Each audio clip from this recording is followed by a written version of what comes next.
Monsieur Mazurek, bonjour. Le président de la République, le 13 septembre dernier, a présenté le plan pauvreté. Quels sont les 3-4 impacts majeurs pour la branche famille?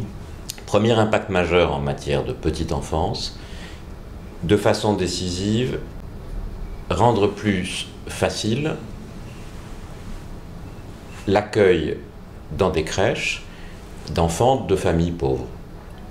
C'est un bonus mixité. 70 millions d'euros sur la période 2018-2022, permettant de toucher 90 000 places de crèche.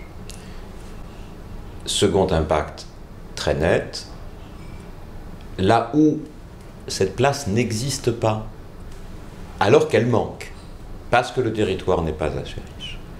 Un bonus territoire, représentant un engagement sur la période de 5 ans d'une centaine de millions d'euros, de telle manière que, et regardons cet objectif, le reste à charge de la collectivité ne dépasse pas 1 000 euros par place et par an.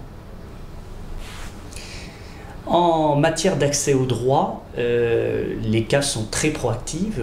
300 000 rendez-vous des droits ont été assumés ces dernières années. Comment peut-on aller plus loin en matière d'accès aux droits? Le rendez-vous des droits est une belle réussite et une belle attitude.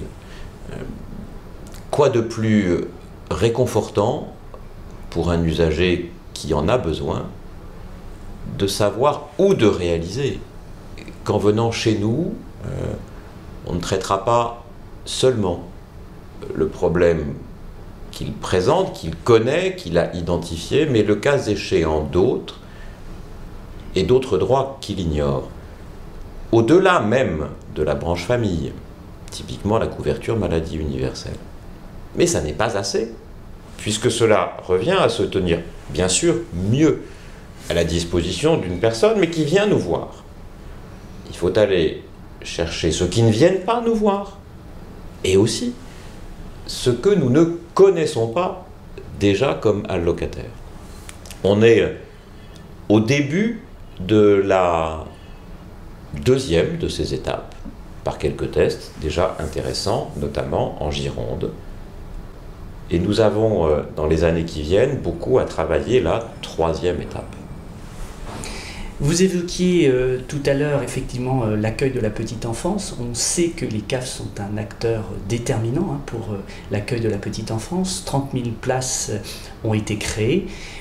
Comment peut-on aussi là aller plus loin avec un objectif à la fois ambitieux et raisonnable? Il faut être ambitieux et il faut être raisonnable. Nous avons fait l'expérience d'objectifs plus impressionnants par leurs chiffres qui n'étaient pas atteints. Nous devons d'abord tenir compte de la situation de collectivités territoriales qui ont des contraintes budgétaires impérieuses, d'associations qui hésitent, d'un secteur privé qui a toute sa place, mais qui doit aussi respecter toutes les règles. Si nous nous sommes fixés sur la période à venir un objectif qui n'est peut-être pas exceptionnel par le chiffre qu'il présente, nous avons souhaité qu'il soit réaliste. Nous souhaitons aussi que, au-delà de la création de places nouvelles, nous entretenions mieux les places qui existent. C'est à la fois de bon sens et c'est la réponse à un vrai problème, parce que chaque année, 5000 places ferment, et pas toujours pour de bonnes raisons. Enfin, nous ne perdons pas de vue l'entretien et le développement de tout ce que l'accueil de la petite enfance, si j'ose dire à la française, peut apporter, aussi bien en EAJE que auprès d'un assistant maternel. C'est le qualitatif, c'est le lien.